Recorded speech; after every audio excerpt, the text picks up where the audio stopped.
اعوذ باللہ من الشیطان الرجیم بسم اللہ الرحمن الرحیم ان اللہ وملائکتہ یصلون علی النبی یا ایہا الذین آمنوا صلوا علیہ وسلموا تسلیما اللہم صلی علی سیدنا و نبینا و شفیعنا و مولانا محمد وعلی آل محمد وبارک وسلم۔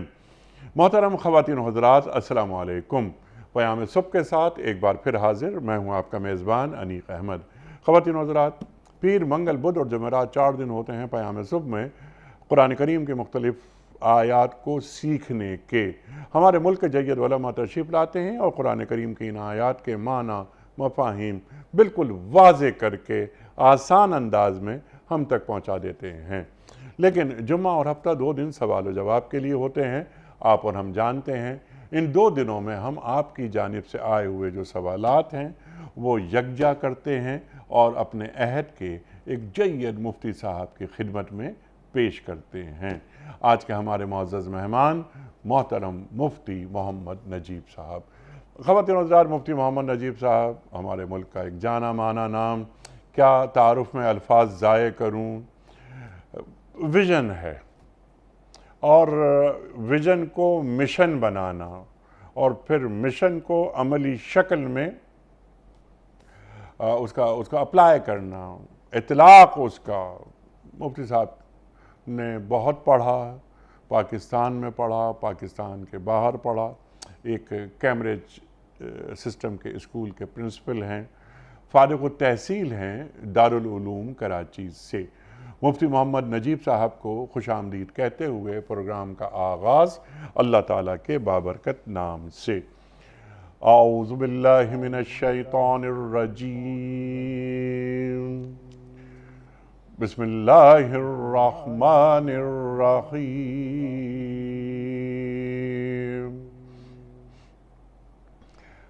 وَمِنَ النَّاسِ وَالدَّوَابِّ وَالْأَنْعَامِ مُخْتَلِفٌ أَلْوَانُهُ كَذَلِكَ إِنَّمَا يَخْشَى اللَّهَ مِنْ عِبَادِهِ الْعُلَمَاءُ إِنَّ اللَّهَ عَزِيزٌ غَفُورٌ صدق اللہ العظیم۔ اور اسی طرح انسانوں اور جانوروں اور مویشیوں کے رنگ بھی مختلف ہیں۔ حقیقت یہ ہے کہ اللہ کے بندوں میں سے صرف علم رکھنے والے لوگ ہی اس سے ڈرتے ہیں۔ بے شک اللہ زبردست اور درگزر فرمانے والا ہے۔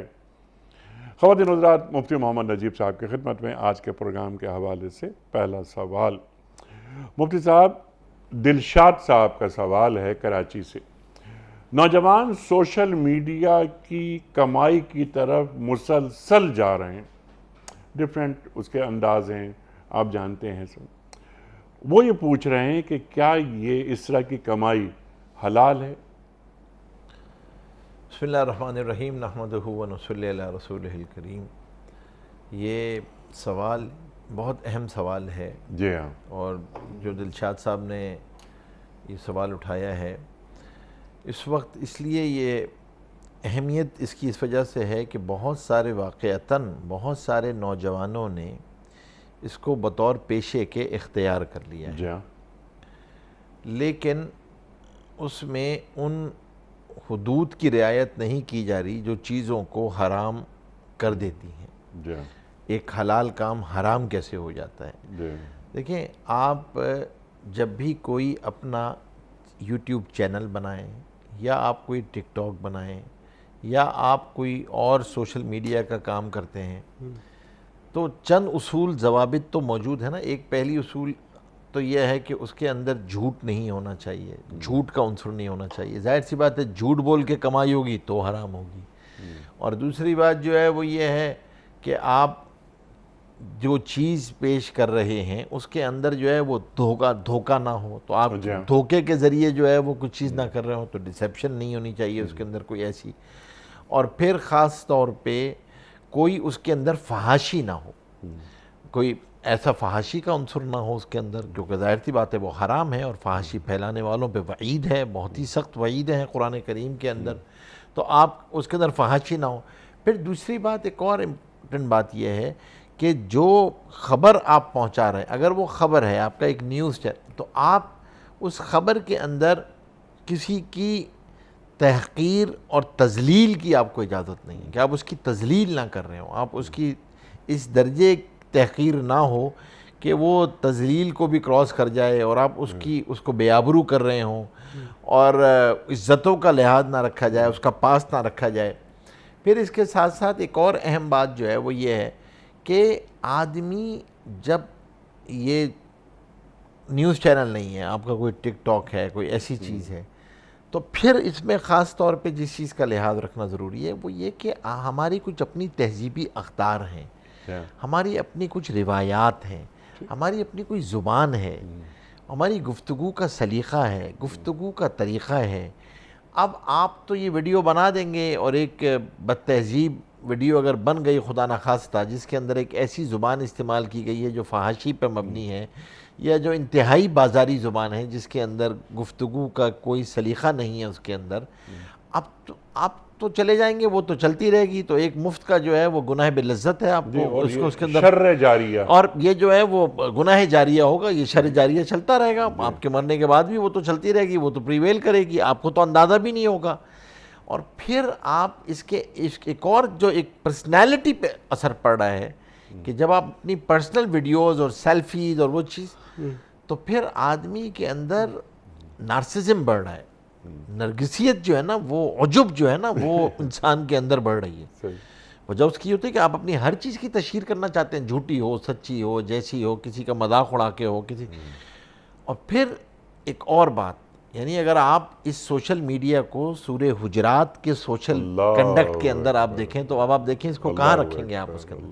کسی کی عزتوں کو اچھالا جا رہا ہے، حسد ہے، بغض ہے، کینہ ہے اس کے اندر، اور آپ جو ہے وہ گفتگو کا سلیقہ نہیں ہے اس کے اندر، گفتگو جس طریقے سے بڑے چھوٹے کی تمیز نہیں ہے، آپ اس کے اندر چیزیں ایسی دکھا رہے ہیں. اور پھر آپ یعنی آپ سوچیں نا، حضور پاک صلی اللہ علیہ وسلم طواف فرما رہے ہیں، اور حضور پاک صلی اللہ علیہ وسلم نے بیت اللہ کی طرف دیکھا اور فرمایا کہ تیری حرمت سب سے زیادہ ہے، تجھ سے بھی زیادہ اگر کسی کی حرمت ہے تو وہ مسلمان کی عزت اور آبرو ہے. حضرت عمر رضی اللہ تعالیٰ نے فرمایا کسی مسلمان کو بے آبرو کرنا کعبے کو ڈھا دینے سے زیادہ سخت.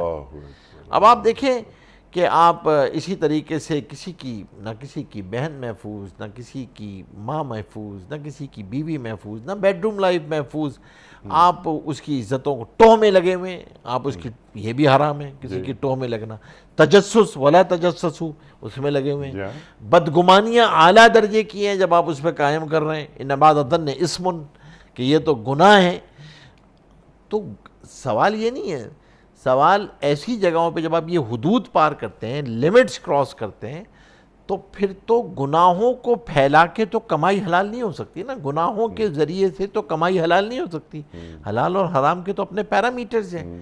تو ہمیں خاص طور پہ اس کا لحاظ رکھنا چاہیے، کیونکہ سوشل میڈیا کی مخالفت نہیں ہے، سوشل میڈیا ایک ڈبل ایج سورڈ ہے، ایک دودھاری تلوار ہے. آپ اس کو استعمال کرنے والا کیسے استعمال کرتا ہے، آپ اس کے ذریعے دین کی تشہیر کر سکتے ہیں، آپ قرآن کریم کی تشہیر کر سکتے ہیں. آپ اگر کوئی فن آپ کو آتا ہے تو آپ وہ فن سکھا سکتے ہیں. آپ کو اگر آپ کوئی ٹیچر ہیں تو آپ میتھمیٹکس پڑھاتے ہیں، میتھمیٹکس کی ویڈیوز ڈال سکتے ہیں. آپ کو زبان آتی ہے، آپ زبان سکھانے کی ویڈیوز ڈال سکتے ہیں. آپ کوئی کتاب کا ریویو پیش کر سکتے ہیں، کوئی اچھی کتابوں کا ریویو پیش کر سکتے ہیں. اصل بات ان تمام چیزوں سے پیسے نہیں ملتے ہیں نا، ریٹنگ نہیں آتی. جو کمائی، جس ذیل میں ہم یہ بات کر رہے ہیں کہ کمائی آ رہی ہے، کمائی آتی بھی انہی شعبوں میں ہے جس کو آپ منع کر رہے ہیں. تو اب کیا کیا جائے؟ اب آپ یہ کہ آپ کو میتھ آتا ہے، اکنامکس آتا ہے، آپ نے اس کی ویڈیو بنائی ڈال دی، کتنے لوگ دیکھیں گے اسے؟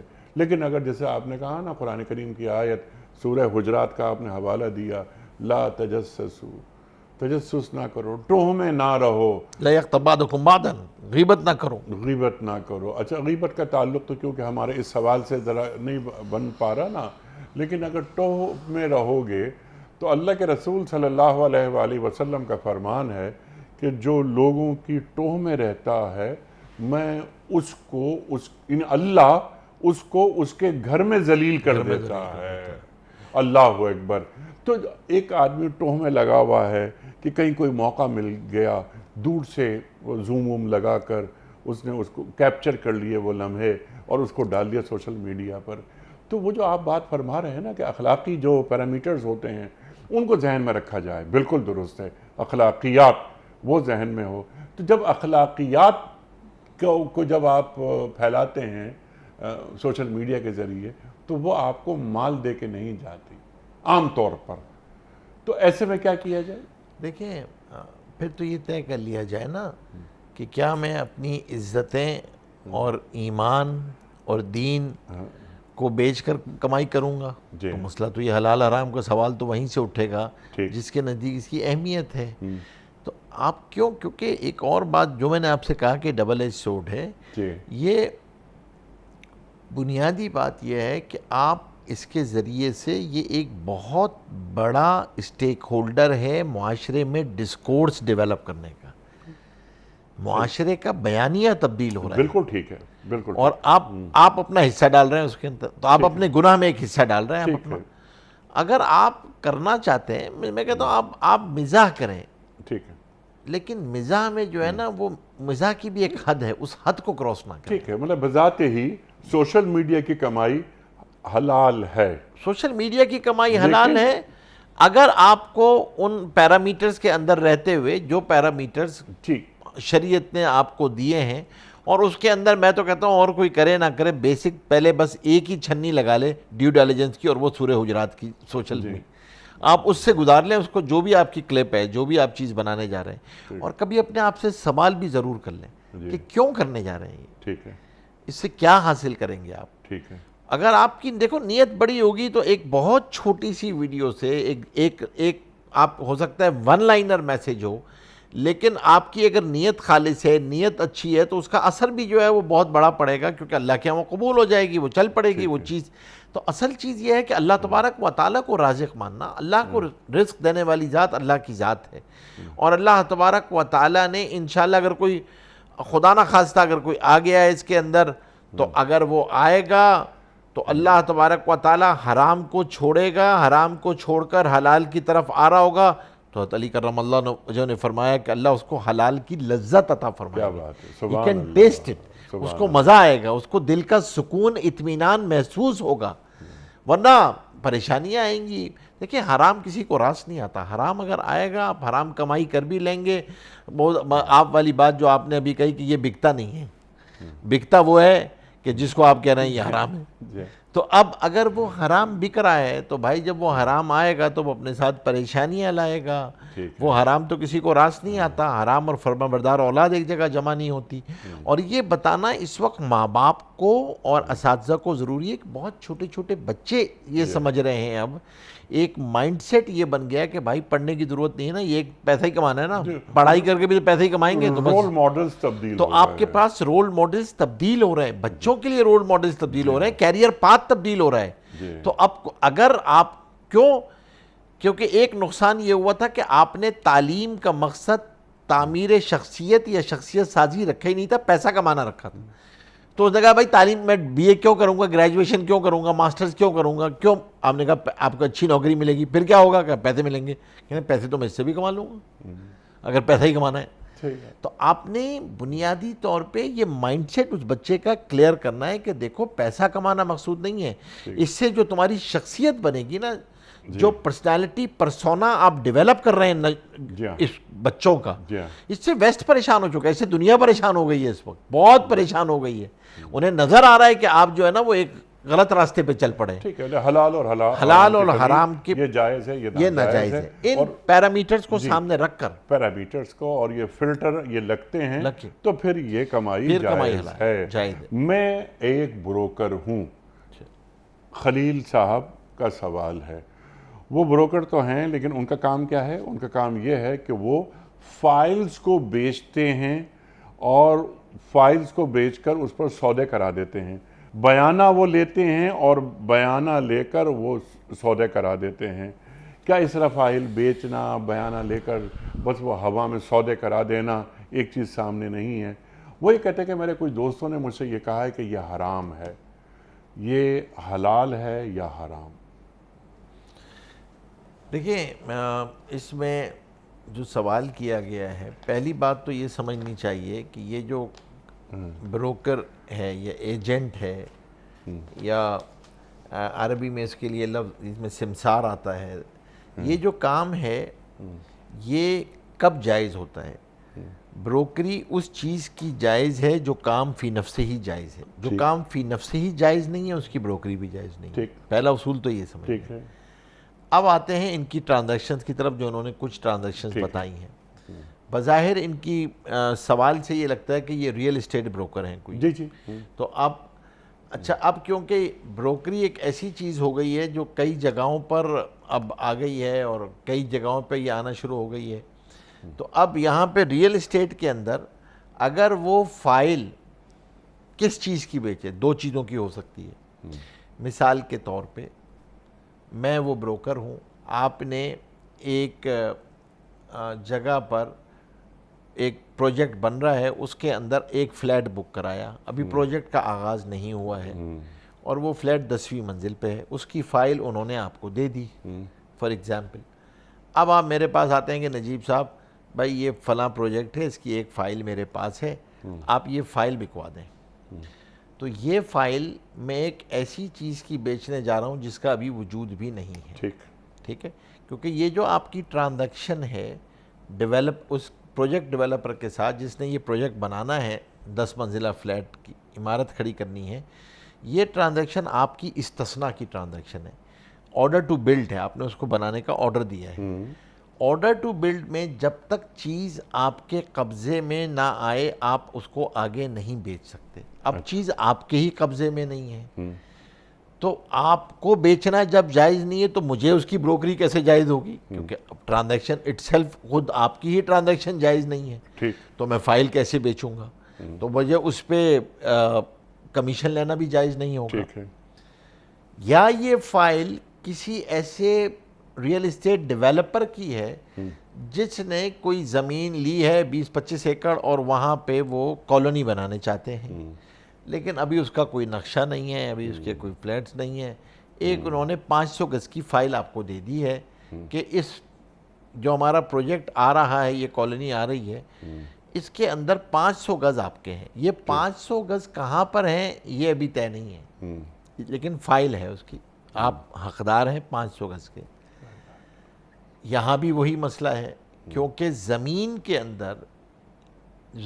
کے اندر خاص طور پہ جب تک وہ اسپیسیفائڈ اور کوانٹیفائڈ نہ ہو، متعین نہ ہو، تعیین اس کی نہ ہو، یعنی نقشہ بن چکا، گلی نمبر یہ ہے، اس کونے پہ ہے، یہ ہے، اور یہاں پر جب یہ بنیں گے تو یہ یہاں پر آئے گا، اس سے پہلے آپ کو فائل بیچنا جائز نہیں ہے. یہ فائل جو ہے، یہ پھر جو آپ نے لفظ استعمال کیا تھا کہ اگر وہ تعین نہیں ہوئی ہے، فلیٹ آپ کو نہیں ملا ہے، پروجیکٹ شروع نہیں ہوا ہے ابھی، تو یہ دونوں ہوا کے سودے ہیں. ٹھیک ہے، یہ دونوں ہوائی سودے ہو گئے. اب بیانہ پہ آ جاتے ہیں. اب یہاں پر اب تیسری بات جو ہے وہ یہ ہے کہ آپ نے مثال کے طور پہ کسی جگہ کا بیانہ پکڑ لیا اور بیانہ آپ نے لے لیا ہے، ابھی آپ کا کوئی اور معاملہ ہوا ہی نہیں ہے. ٹھیک ہے، اور آپ نے اپنے مثال کے طور پہ، بلکہ آپ نے لیا نہیں ہوگا، آپ نے دیا ہے بیانہ، کسی کو بیانہ دیا ہوا ہے آپ نے،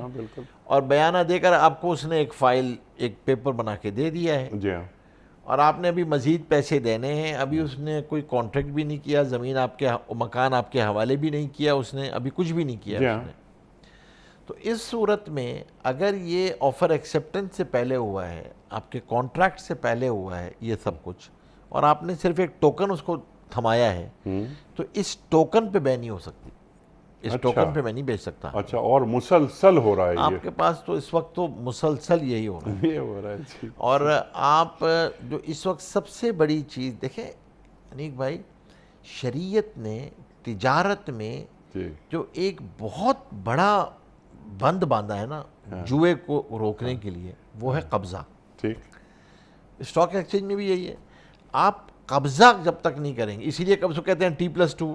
آپ T+2 پہ ٹرانزیکشن کریں گے، آپ فوری طور پہ جو ہے وہ ڈے ٹریڈنگ نہیں کر سکتے، لیا بیچا ایسے جب تک قبضہ نہیں آ جائے گا. قبضہ قانون یہ کہتا ہے اسٹاک ایکسچینج کا کہ وہ 2 دن بعد آئے گا T+2، تو پھر اس وقت بیچیں گے. یہ جو ہوا کے سودوں میں اور قبضہ جب آپ نہیں لے رہے، اور یہی مسئلہ ہے اس بروکری کا کہ جہاں پر آپ ایک اور مسئلہ اس بروکری کے اندر ہے، وہ یہ ہے کہ دوسرے کو یہ پتہ ہو کہ آپ کمیشن ایجنٹ ہیں. اب مثال کے طور پہ میں خالد صاحب کو آپ کا مکان بیچ رہا ہوں، آپ کا مکان ہے کوئی، آپ نے کہا نجیب صاحب بکوا دیں، اور میں نے ان کو یہ کہا کہ بھائی میں آپ کو یہ مکان بیچ رہا ہوں اور یہ میرا مکان ہے، میں آپ کو بس میں نے بتایا ہی نہیں کہ انیک صاحب کا مکان ہے اور میں آپ کو بیچ رہا ہوں. اب ان سے تو میں نے کہا کہ میں آپ کو جو ہے نا وہ 3 کروڑ کا بیچ رہا ہوں، آپ کو میں نے کہا کہ یار اس نے جو ہے نا وہ 3.25 کروڑ پہ کہے ہیں، تو اب یہ بھی حرام ہو جائے گا کیونکہ میں نے جھوٹ بولا ہے. آپ سے تو میں کمیشن لے رہا ہوں، وہاں میں نے اپنے آپ کو کمیشن ایجنٹ ظاہر نہیں کیا، وہاں میں نے اپنے آپ کو سیلر ظاہر کیا ہے. اور میں کیا چاہ رہا ہوں کہ مجھے اس کا بھی پروفٹ آ جائے اور آپ کا بھی کمیشن آ جائے. یہ ناجائز ہے، یہ جائز نہیں ہے. آپ کو اپنی حیثیت واضح کرنی ہوگی کیونکہ آپ بروکر ہیں، آپ مڈل مین ہیں. اب یہاں پر اسی لیے فرمایا من غش فلیس منا، جس نے دھوکہ دیا وہ ہم میں سے نہیں ہے. حضور پاک صلی اللہ علیہ وسلم فرمایا یہاں پہ دھوکہ بھی ہے اور جھوٹ بھی ہے، کیونکہ آپ نے اس کو بولا کہ میں بھی بیچنے والا ہوں. تو اب یہاں پر یہ جو سوال آیا تھا، یہ جو سوال یہاں پر کیے گئے، ان سوالوں میں اگر آپ کا وہ فلیٹ آپ کے قبضے میں آ گیا ہے، وہ نقشہ بن چکا ہے، آپ کو پتہ ہے کہ کس جگہ پر ہے یہ پلاٹ، وہ پھر تو وہ فائل بیچنا جائز ہے، ورنہ وہ فائل بیچنا آگے میرے لیے جائز نہیں ہوگی، نہ اس پہ مجھے کمیشن لینا جائز. ٹھیک ہے. نہیں وہ فائل تو بالکل کلیئر ہو گئی، لیکن آپ نے بیان یہ فرمایا کہ جو بیانہ ہے اور جو اس پر بھی آگے آپ نے جو ٹوکن ہوتا ہے، جو آفر ایکسیپٹنس سے پہلے ٹوکن ہوتا ہے، وہ سیل نہیں ہوتی، وہ سیل نہیں ہوتی، اور اس پر بھی زیادہ منافع لے کر اس کو بیچ دینا کسی اور کو وہ جائز نہیں ہے. ٹھیک ہے. مفتی صاحب اگلا سوال ہے محمد افضل صاحب کا. ان کا سوال یہ ہے کہ میرا ہول سیلر ہے، وہ ایسا ہے کہ جب رمضان میں اس کے پاس جاتا ہوں تو دیکھتا ہوں کہ وہ روزہ نہیں رکھتا. شرعاً روزہ نہ رکھنے کا کیا حکم ہے، اور ایسے شخص سے کیا کاروبار کرنا جائز ہے؟ دیکھیں اس میں 2 چیزیں ہیں. ایک بات تو یہ ہے کہ اس کا کسی نے خدا نہ خواستہ اس طریقے سے روزہ چھوڑ دیا، اگر جان بوجھ کر چھوڑا ہے تو ساری زندگی بھی اگر قضا کرے گا تو وہ اجر تو نہیں پا سکے گا جو اس روزے کا اجر تھا، اس کا بدلہ تو ہو ہی نہیں سکتا. اور حضور پاک صلی اللہ علیہ وسلم نے، ہم نے مشہور وہ حدیث ہے جو سنی ہے کہ حضور پاک صلی اللہ علیہ وسلم نے ممبر پہ قدم رکھا، فرمایا آمین، پھر ممبر پہ قدم رکھا آمین، پھر ممبر پہ قدم رکھا آمین. جب صحابہ کرام رضی اللہ اجمعین نے پوچھا تو فرمایا جبریل امین تشریف لائے تھے، اور جبریل امین نے فرمایا کہ ہلاک ہو وہ شخص جس نے اپنے ماں باپ کو بڑھاپے کی حالت میں پایا اور پھر بھی اپنی مغفرت نہ کرا سکا. حضور پاک صلی اللہ علیہ وسلم نے فرمایا آمین. پھر دوسرے ممبر پہ قدم رکھا تو فرمایا کہ ہلاک ہو وہ شخص جس نے رمضان کو پایا اور اپنی مغفرت نہ کرا سکا. حضور پاک صلی اللہ علیہ وسلم نے فرمایا آمین. پھر تیسرے پہ قدم رکھا، پھر فرمایا جبریل امین نے فرمایا کہ ہلاک ہو وہ شخص جس نے آپ کا نام گرامی سنا اور پھر بھی آپ پہ درود نہ بھیجی. تو حضور پاک صلی اللہ علیہ وسلم نے فرمایا آمین. اب آپ سوچیں، سید الملائکہ کی دعا ہے، سید الانبیاء کی آمین ہے، جبریل امین کی دعا ہے، حضور پاک صلی اللہ علیہ وسلم کی آمین ہے. ایسے شخص کی ہلاکت میں کوئی تردد ہے؟ کوئی تو آدمی گناہ تو ہے ہی ہے، کبیرہ گناہوں میں سے جان بوجھ کے چھوڑنا. یہ ہے کہ ہو سکتا ہے کہ بھائی اس کا کوئی عذر ہو، کوئی عذر شرعی ہو، کوئی بیماری ہو، کوئی ایسی چیز ہو تو ہم نہیں جانتے. ان کو تو ایک نظر آ رہا ہے کہ وہ روزہ نہیں رکھتا. پھر انہوں نے اس پر ایک سوال دوسرا کیا ہے، اور وہ یہ کہ ٹھیک ہے وہ روزہ نہیں رکھ رہا ہے، یہ اس کا فعل ہے، تو کیا اب میں ایسے آدمی کے ساتھ کاروبار کر سکتا ہوں؟ جی ہاں. تو دیکھیں کاروبار کرنے کی حد تک تو کاروبار تو کیا جا سکتا ہے اگر کاروبار حلال طریقے سے ہو رہا ہے اور کاروبار کرنے کا طریقہ حلال ہے، لیکن بحیثیت مسلمان آپ کو اس کو دعوت دینی چاہیے، جی ہاں، اس کو روزے کی فضیلت بیان کرنی چاہیے، لیکن اس کے اس ذاتی فعل کی وجہ سے آپ کی تجارت میں لین دین میں حرمت نہیں آئے گی، لین دین حرام نہیں ہوگا، لین دین ناجائز نہیں ہوگا۔ ٹھیک ہے، کلیئر ہو گئی بات۔ محمد حسن صاحب ہیں سیالکوٹ سے، سوال ان کا یہ ہے کہ مفتی صاحب اس مسئلے کے بارے میں آگاہ کریں کہ فجر کی 2 سنتیں اگر گھر سے پڑھ کر مسجد جائیں تو کیا مسجد پہنچ کر وہ 2 رکعت تحیۃ المسجد پڑھ سکتے ہیں؟ دیکھیں اگر تو وہ فجر کی 2 سنتیں پڑھ کے گھر سے نکلے ہیں، جی چاہیے بھی یہی کہ فجر کی 2 سنتیں گھر سے پڑھ کے نکلنی چاہیے، جی اور اگر وہ مسجد میں پہنچے تو بس وہ فوراً جماعت میں شامل ہو جائیں۔ ٹھیک۔ اگر بالفرض والمحال ابھی جماعت کھڑی نہیں ہوئی ہے، ٹھیک، ابھی جماعت نہیں کھڑی ہوئی ہے، تو پھر احناف کے ہاں خاص طور پہ سنتوں اور فرض کے درمیان نوافل نہیں ہے، فجر کی سنت اور فرض کے درمیان کوئی ٹھیک ہے، نوافل نہیں ہے، ٹھیک ہے، تو وہ بس انتظار کرے گا اور اب فرض میں شامل ہونا ہوگا۔ کلیئر ہو گئی۔ اس سے پہلے کہ ہم چلیں ویڈیو کوئسچنز کی طرف، اس سے قبل ایک سوال، بڑا شاندار سوال آیا ہے جو پہلے کبھی نہیں آیا تھا ہمارے پروگرام میں۔ محمد فہد صاحب ہیں کراچی سے، سوال ان کا یہ ہے کہ وعدہ معاف گواہ کی شرعی حیثیت کیا ہے؟ عذرائے کرم قرآن و سنت کی روشنی میں اس کی وضاحت فرما دیجیے۔ دیکھیں شریعت کے اندر اس قسم کی گواہی دینا کہ آپ جو ہیں وہ یعنی وعدہ معاف گواہ جو ہے وہ بنیادی طور پہ کیا ہوتا ہے کہ بھئی تمہارے جرم کو جو ہے وہ معاف کر دیا جائے گا۔ جی اب اگر اس کا جرم جو ہے وہ قصاص کی نوعیت کا ہے، کوئی ایسی نوعیت کا جرم ہے اور کہ جس میں وہ شریک جرم ہے براہ راست، وہ بھی یعنی اگر فیصلہ ہوگا تو وہ بھی شریک جرم ہوگا، جی اور اس کو آپ نکال دیں، تو اگر وہ حدود کا معاملہ ہے پھر تو یہ جائز نہیں ہے، اس طریقے سے کرنا جائز نہیں ہے، اس کی کوئی حیثیت نہیں ہے۔ ہاں اگر آپ کا اس کا گمان کا درجہ تھا اور ایک آدمی جو ہے وہ آپ نے اس کو کہ شاید وہ بھی آ جاتا، نہیں تو وہ وعدہ معاف گواہ میں کہاں ہوا وہ جو تو گمان کا وہ درجہ؟ تو گمان یہاں کے تو شریک جرم ہے، یہ تو لیکن آپ آ جاتے ہیں ادھر کہ آپ وعدہ معاف گواہ بن جائیں، آپ کو معاف کر دیا جائے گا۔ اس کی کوئی حیثیت دین میں ہے؟ نہیں، حدود اور قصاص میں تو بالکل بھی نہیں ہے۔ تعزیرات کے اندر تو ریاست کے اوپر ہوتا ہے، تعزیر تو لیکن ریاست، تعزیرات میں بھی وہ قوانین خلاف شریعت نہ ہوں تو اس پہ یہ شامل ہے نا کہ بالکل یہ تو اس کی وعدہ معاف گواہ کی کوئی حیثیت نہیں، کوئی حیثیت نہیں، کوئی وعدہ حیثیت نہیں ہے دینی روح کے مطابق۔ آپ کو ایک آدمی شریک جرم ہے، آپ اس شریک جرم کو نکال دیں تو یہ کیسے ممکن ہے؟ یہ تو ایک آپ کسی کو جو ہے وہ ایک پروموٹ کریں گے کہ بھائی آپ کر لیں، اس کے بعد آپ معافی مانگ لیجئے گا، ہم آپ کو معاف کر دیں گے، ٹھیک ہے۔ اور اسی طرح اور اس قسم اس سے ملتے جلتے قوانین جس کے اندر آپ ان کو معاف کر دیتے ہیں، تو شریعت تو یہاں پہ معاف نہیں کرتی۔ اگر کوئی چیز حرام ہوئی ہے، اس کا جرم ہوا ہے تو اس کو جرم کی سزا ملے گی اس کو۔ ٹھیک ہے، جیسے آپ نے فرمایا کہ اس جیسے اور جو جرائم ہیں، بعض مرتبہ بعض شخصیات کو بربنائے عہدہ استثناء حاصل ہو جاتا ہے کہ جب تک وہ،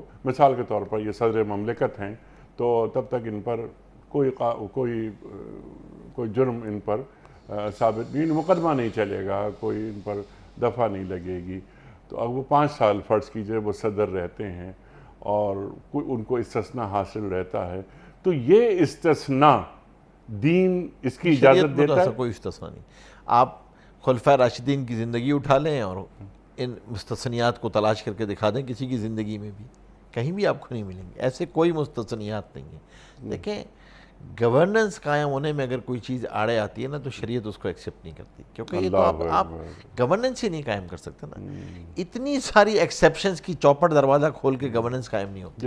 یہی استثنیات، اللہ اکبر، مستثنیات کا اتنا بڑا دروازہ، یہ بات کرتے ہوئے بھی روح کانپ جاتی ہے کہ اللہ کے رسول صلی اللہ علیہ وسلم فرما رہے ہیں کہ اگر میری بیٹی فاطمہ، اللہ اکبر اللہ اکبر سلام اللہ علیہ، کوئی سوچ بھی نہیں سکتا، لیکن اللہ کے رسول فرما رہے ہیں صلی اللہ علیہ وآلہ وسلم اگر میری بیٹی بھی یہ کام کرتی تو اس کا بھی ہاتھ کاٹنے کا میں حکم دیتا۔ اس سے بڑی کیا بات ہو سکتی ہے کہ وہ بیٹی کہ جس کے تعلق سے اللہ کے رسول فرماتے ہیں ام ابیہا،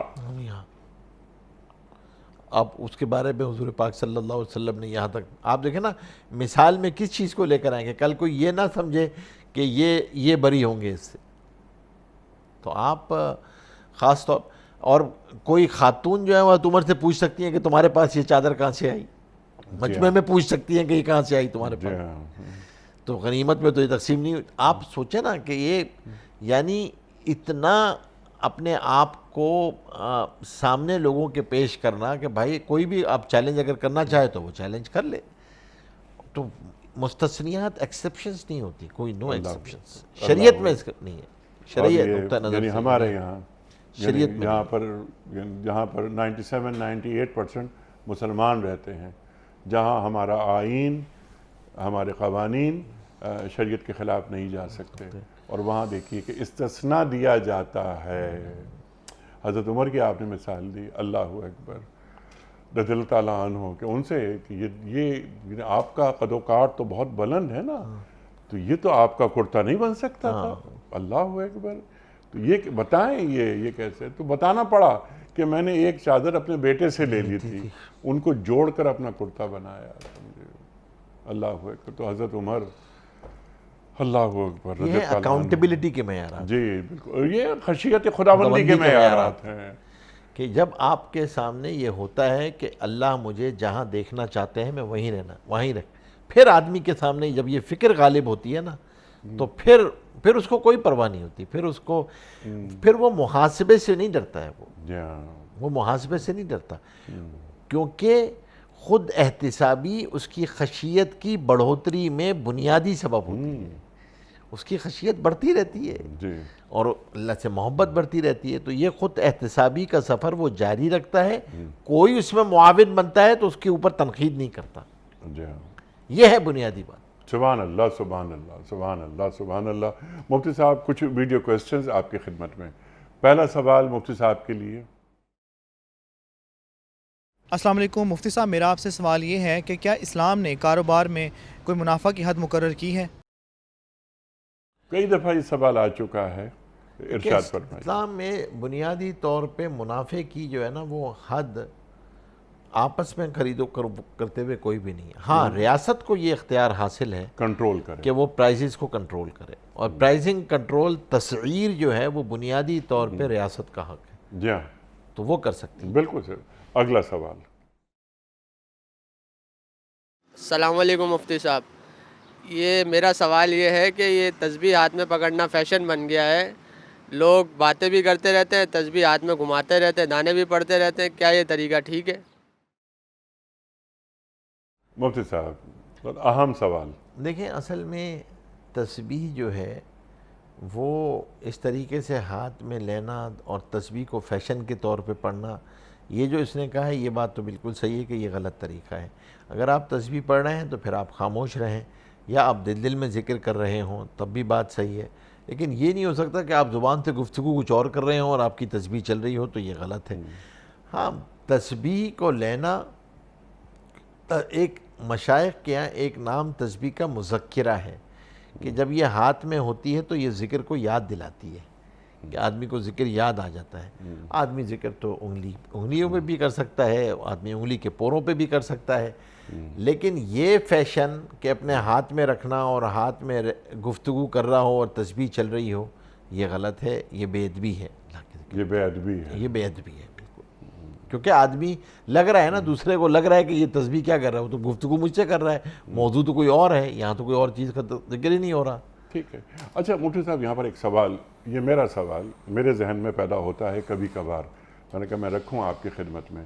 یہ تسبیح پڑھی جا رہی ہے اور جب ان سے ہم پوچھتے ہیں، دوستوں سے جو ہمارے دوست پڑھتے ہیں تسبیح، تو ہم ان سے پوچھتے ہیں تو کوئی وہ یا ودود ہو یا ذوالجلال والاکرام وغیرہ وغیرہ کوئی چیز ہے وہ پڑھتے رہتے ہیں. وہ جب میں دیکھتا ہوں کہ عہد نبوی صلی اللہ علیہ وآلہ وسلم یا خلافت راشدہ یا اس کے بعد کہیں کہ صاحب یہ اس طرح، یا اللہ کے رسول صلی اللہ علیہ وآلہ وسلم کا یعنی کوئی حکم یا آپ کی کوئی سنت، یا اس کے بعد یعنی حضرت ابو بکر صدیق رضی اللہ تعالیٰ عنہ کی کوئی عمل، حضرت عمر فاروق رضی اللہ تعالیٰ عنہ کا کوئی عمل، حضرت عثمان غنی رضی اللہ تعالیٰ عنہ کا کوئی عمل، حضرت علی مرتضیٰ کرم اللہ وجہہ کا کوئی عمل، اور نیچے آ جائیں جو کبار صحابہ ہیں ان کے یہاں، کہیں یہ تسبیح نظر آتی ہے؟ نہیں، یہ تسبیح تو تھی نہیں، تسبیح تو بہت بعد میں آئی ہے۔ نہیں مطلب یہ عمل حضور پاک صلی اللہ علیہ وسلم یا صحابہ سے آپ کو اتنا تو کہیں مل جاتا ہے کہ کسی کے پاس کسی نے گٹھلیاں یا کنکریاں یا وہ رکھی ہوئی تھیں کہیں پہ پڑھنے کے لیے، کیونکہ بعض جگہوں پہ الفاظ حدیث میں 100 کے بھی آئے ہیں، کوئی چیز 100 مرتبہ پڑھنا۔ اچھا، یعنی سبحان اللہ کے رسول نے فرمائی یہ بات صلی اللہ علیہ وسلم؟ مطلب اذکار کے اندر ہیں بھائی، دیکھیں نا حضرت فاطمہ رضی اللہ تعالیٰ نہیں، وہ تو بیٹی کو ایک نسخہ بیان کیا جا رہا ہے۔ ہاں، اس کے علاوہ بھی اذکار ہے، اس کے علاوہ بھی اذکار ہے، سبحان اللہ وبحمدہ، سبحان اللہ العظیم کے بارے میں وہ بھی۔ تو ہے، لیکن ایک اس کی تعداد کی پابندی کہ اس کو 250 دفعہ پڑھو۔ نہیں، اس طرح نہیں ہے، دیکھیں یہ جیسے اس طریقے سے اب آ گیا ہے 360 مرتبہ پڑھنا، 310 مرتبہ پڑھنا، 210 مرتبہ پڑھنا، یہ کسی نے اپنے تجربے کی بنیاد پہ کوئی چیز بتائی بھی ہو تو وہ ٹھیک ہے، اس کی تجربے کی بنیاد، کسی بزرگ نے اس کا تجربہ تھا، لیکن آپ اس کو اگر اسی لیے یہ ایک بہت اہم بات ہے کہ ایسے وظائف کو سنت سمجھ کے نہیں کرنا چاہیے، کیونکہ یہ سنت نہیں ہے۔ سنت یہ ہے کہ سنت تو وہ ہوگی جس کی ٹریسیبلٹی حضور پاک صلی اللہ علیہ وسلم سے ملتی ہوگی۔ ہاں، بعض دفعہ یہ ہوتا ہے کہ اذکار حضور پاک صلی اللہ علیہ وسلم سے ثابت ہوتے ہیں، آیت کریمہ ثابت ہے، سبحان اللہ العظیم وبحمدہ شامل ہے، تیسرا کلمہ ثابت ہے، استغفار ثابت ہے، حسن حسین پوری دعائیں اور حسن حسین گھر میں ضرور ہونی چاہیے، بہت ہر گھر میں ہونی چاہیے، ہر گھر میں، اور آدمی اور حضور پاک صلی اللہ علیہ وسلم کی دعائیں کئی جگہوں پہ اسی طریقے سے ہفتے وار تقسیم، کتاب جیسے حسن حسین ہے، مناجات مقبول ہے، وہ ان کتابوں کو ضرور رکھنا چاہیے، کیونکہ اس میں حضور پاک صلی اللہ علیہ وسلم کے 24 گھنٹے کی دعائیں اور اذکار ہیں، اللہ اکبر، ان اذکار کو رکھنا چاہیے، اور ان اذکار کے اندر نور بھی ہے، اجر بھی ہے، اور اللہ تبارک و تعالی نے ان اذکار کے اندر جو طاقت رکھی ہے وہ کسی اور ذکر میں نہیں ہے۔ کیوں؟ کیونکہ حضور پاک صلی اللہ علیہ وسلم کی دعائیں معجزہ ہیں، حضور پاک صلی اللہ علیہ وسلم کی دعاؤں نے قبولیت کے راستے دیکھے ہوئے ہیں، تو ہم کوشش کریں، ہم بھی مانگ سکتے ہیں، لیکن وہ الفاظ جو حضور پاک صلی اللہ علیہ وسلم نے مانگے ہیں، ہم اپنی ضروریات کو اس طرح نہ ادراک ہے ہمیں، نہ ہم انہیں شمار کر سکتے ہیں، ہم تو اپنی خواہشات کا ادراک کرتے ہیں، وہ مانگ رہے ہوتے ہیں۔ نبی نے آپ کی ضروریات کو مانگا ہے، جو دنیا اور آخرت میں آپ کی ضروریات ہیں، تو ان ضروریات کو جب آپ پڑھ رہے ہوتے ہیں کہ وہ یہ اس طرح، تو وہ مانگنے کا سلیقہ بھی آپ کو سکھا دیتی ہیں، اور کم از کم آپ کی زبان سے وہ دعائیں ایک مرتبہ اللہ کے دربار میں جمع بھی ہو جاتی ہیں، تو اس کو اس لیے اس کا اہتمام کرنا، دعاؤں کی بڑی اہمیت، اور اذکار اور وہ دعائیں جو حضور پاک صلی اللہ علیہ وسلم سے براہ راست ثابت ہے۔ ٹھیک ہے جی، اور جو قرآنی دعائیں کہ قرآن کریم میں ربنا، قرآن کریم کے سارے ربنا، انبیاء کی دعائیں، اللہ اکبر، سرکار دو عالم صلی اللہ علیہ وسلم کی دعائیں، اللہ اکبر۔ اب یہ ربنا، سرکار دو عالم صلی اللہ علیہ وآلہ وسلم ہر نماز کے بعد ربنا آتنا فی الدنیا حسنۃ وفی الآخرۃ حسنۃ وقنا عذاب النار پڑھا کرتے تھے، ٹھیک ہے نا مفتی صاحب؟ تو ہمیں تو وہ دعا مانگنی چاہیے جو ہمارے رسول نے صلی اللہ علیہ وسلم۔ اگلا سوال۔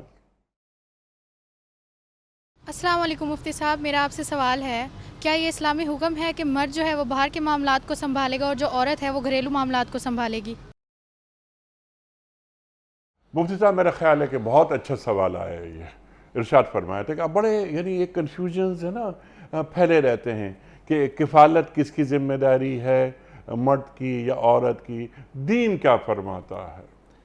دیکھیں، اصل تو یہی ہے، اور اصل الاصول بلکہ یہی ہے کہ جو کفالت ہے نا وہ مرد کی ذمہ داری ہے، بریڈ ونر کا رول جو ہے نا وہ مرد کا رول ہے، ٹھیک، اور یہ اس کی ذمہ داری ہے۔ اس کے مقابلے میں جو بیوی ہے، اور اس کی ذمہ داری ہے کہ وہ ماں کا کردار ادا کرے، اور اس کی ذمہ داری ہے کہ وہ بچوں کی تربیت کرے، یہ پورا کام ہے، یہ بھی ایک فل فلیج کام ہے۔ اور اسی طریقے سے یعنی ہمارے ہاں تو جس عام طور پہ بیان کرنے والیاں وہ بھی اتنی معذرت خواہانہ انداز میں بیان کرتی ہیں کہ میں ہاؤس وائف ہوں، کہ جیسے یہ ہاؤس وائف ہونا جو ہے کوئی تانا ہے یا کوئی چیز ہے کہ آپ صرف ہاؤس وائف ہی ہیں آپ.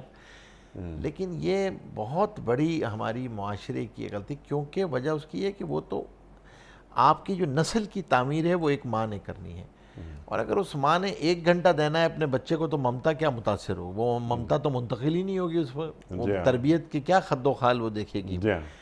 تو لیکن اب اس کا ایک اور رخ ہے، اس کی ایک اور فلپ سائڈ ہے، وہ یہ ہے سوال یہ پیدا ہوتا ہے تو پھر کیا بچیاں معاشرے میں نوکری کر سکتی ہیں نہیں کر سکتی، گھر سے باہر نکل سکتی ہیں نہیں نکل سکتی، کیا ایک ماں کو نوکری کرنی چاہیے یا نہیں کرنی چاہیے. تو یہاں جو اصل چیز ہے جس پہ مذاکرہ بھی ہونا چاہیے اور جس کی ہمیں تربیت بھی دینی چاہیے وہ ہے بیلنسنگ آف رولز. ٹھیک ہے، لیکن یہاں ایک سوال ہے، سوال یہ ہے کہ ملازمت، یہاں ملازمت کی بات شاید نہیں ہو رہی، یہاں کفالت کی بات ہو رہی ہے. اگر وہ ملازمت بھی کر رہی ہے تو کرے، اگر وہ لیکچرر ہے، اسکول ٹیچر ہے وغیرہ، ڈاکٹر ہے، بالکل صحیح، وہ ضرور جائے، وہ کرے. پاکستان میں جو شرح خواندگی ہے بہت کم ہے، اور خواتین میں تو اور کم ہے، تو وہ جائے سب کچھ کرے. سوال یہ ہے کہ اگر وہ جاتی ہے، جاب کرتی ہے اور اس کو 1 لاکھ روپے ملتے ہیں ماہانہ، تو کیا ذمہ داری کفالت کی جو شوہر کی تھی کیا کم ہو جائے گی؟ نہیں کم ہوگی، نہیں ہوگی نا، کم بالکل کم نہیں ہوگی. تو یہ تو ایکسیپشنل جو کیسز ہیں وہ الگ ہیں. دین کیا کہتا ہے؟ کرنا فی بیوت کنہ، بیوت کنہ، کیا مطلب ہوا اس کا؟ کہ آپ اپنے گھروں کے اندر رہو گی، قرار پکڑو گی گھروں کے اندر، گھروں کے اندر رہو گی اپنی. تو اصل تو ان کا کام ہی یہ ہے، ان کا منصب بھی یہ ہے، اور ان کے پاس اللہ نے ایک بہت بڑا منصب دیا ہوا ہے، ذمہ داری دی ہوئی ہے، 24/7 کا جاب ہے، فل ٹائم جاب ہے، نسلوں کی تعمیر، نسلوں کی تعمیر، دین کو اولاد میں منتقل کرنا. پارٹ ٹائم جاب تو ہے نہیں. اب اگر وہ کر بھی رہی ہے، وہ کوئی کام کر رہی ہے، تو بھی وہاں پہ وہ ایسی جگہ پہ ہی جا کے کام کرے جہاں نسلوں کی تعمیر کر سکے. سبحان اللہ، سبحان اللہ. تو ٹھیک ہے، اگر وہ لیکچرر ہے بہت اچھی بات ہے، کسی کی جسمانی اس کے لیے ہے، طبیبہ ہے تو طبیبہ بہت اچھی بات ہے. تو ہمیں اسی لیے جب وہ بچیاں کسی تعلیم کے بارے میں سوچ رہی ہوتی ہیں تو پوچھ رہی ہوتی ہیں ہم سے جب، تو میں ہمیشہ یہ کہتا ہوں کہ کیریئر پاتھ ہمیشہ وہ رکھو جس سے آپ کے رولز متاثر نہ ہوں، جو شریعت نے آپ کے مینڈیٹری رولز رکھے ہیں، جو ذمہ داری شریعت نے آپ کے کندھوں پہ ڈالی ہے. کیونکہ یہ تو ایک آپ کی چیز ہوگی، لیکن اس کی وجہ سے آپ اگر مین ذمہ داری کو ہی کمپرومائز کر دیں گے تو بھائی ٹھیک ہے، والد تو تھا ہی گھر سے باہر، وہ تو کام کر ہی رہا تھا، کفالت اس کی ذمہ تھی. آپ ذمہ داری کو ہی تبدیل کرنے کے ساتھ ساتھ آپ سوسائٹی کا، معاشرے کا جو نقشہ ہے، طریقہ کار ہے، اس کو بھی تبدیل کرنا. آف کورس تانا بانا بدل جائے گا نا، تانا بانا بدل رہا ہے، فیبرک اس کی آؤٹ ہو جائے گی، اس معاشرے کی فیبرک ہی آؤٹ ہو جائے گی نا.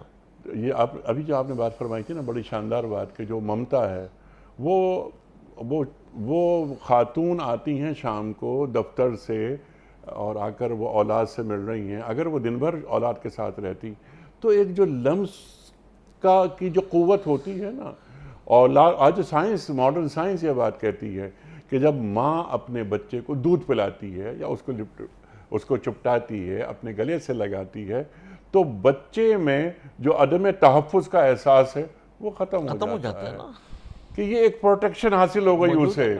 وہ بچے جو ماں کا دودھ پیتے ہیں اور وہ بچے جو ماں کا دودھ نہیں پیتے، دونوں میں زمین آسمان کا فرق ہوتا ہے. تو ایک یہ مصنوعی جو معاشرت ہے، اس کو نہ پیدا کیا جائے.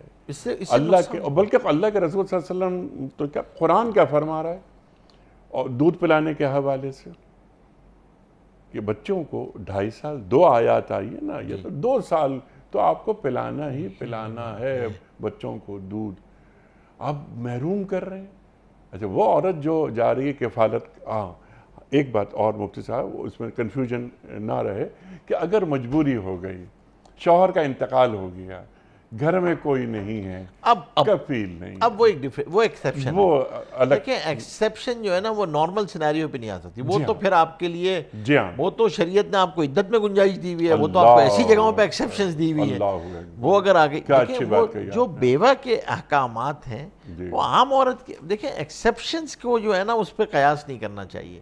تو ہمیں اصل چیز یہ ہے کہ جو ان کی جو ان کا ذمہ داری ہے، رسپانسبلٹیز ہیں، ان کا ادراک کرتے ہوئے آپ باہر نکل کے کام کر رہی ہیں، آپ کو شریعت اجازت دے گی۔ اللہ کے رسول صلی اللہ علیہ وآلہ وسلم کا فرمان یاد آیا، جو عورت گھر میں رہتی ہے فرشتے اس کی حفاظت کرتے ہیں، اور جو عورت گھر سے باہر جاتی ہے شیطان انہیں تاکتا ہے۔ یہ اللہ کے رسول فرما رہے ہیں صلی اللہ علیہ وآلہ وسلم۔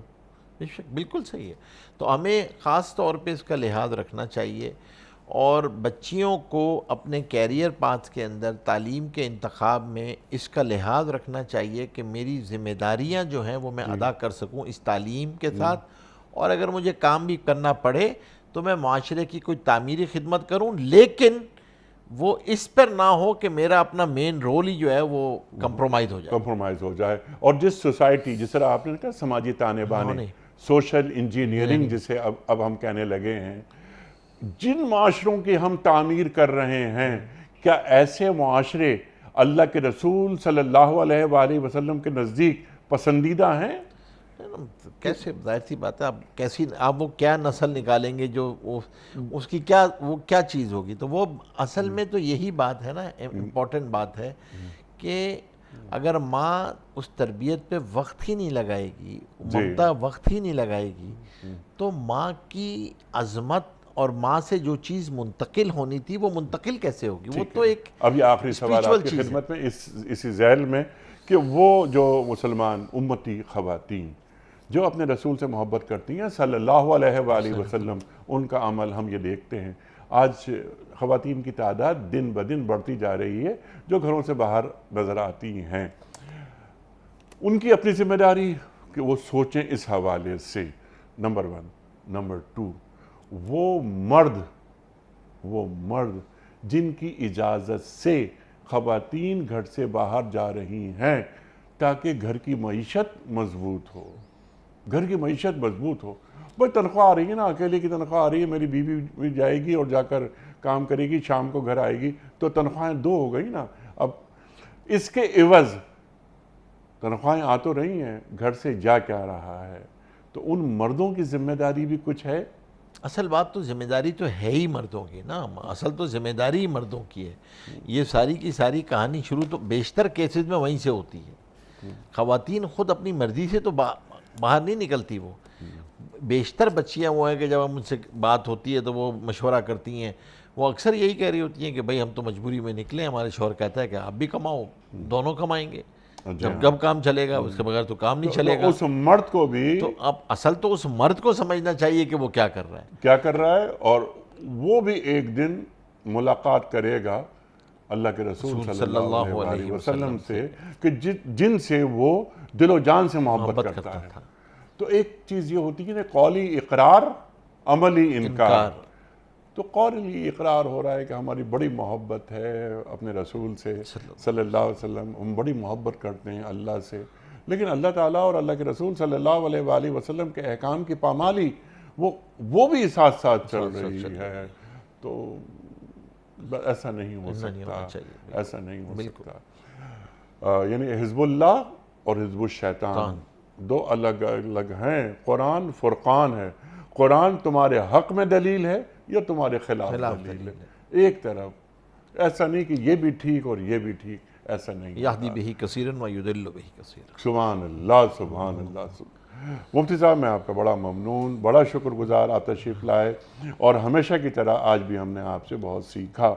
خواتین و حضرات، ہمارے علماء تشریف لاتے ہیں اور ہمیں دین سے قریب کرتے ہیں، ہماری کنفیوژنز کو دور کر دیتے ہیں۔ بعض اوقات ہماری یوتھ کے ذہنوں میں خاص طور پر کچھ کنفیوژنز پیدا ہو جاتے ہیں۔ ہمارے جید علماء شافی جوابات دیتے ہیں، لاجواب نہیں کرتے بلکہ قائل کرتے ہیں، مطمئن کرتے ہیں۔ یہی ہمارے علماء کا خاصہ ہے۔ اللہ تعالی ہمارے علماء کو سلامت رکھے۔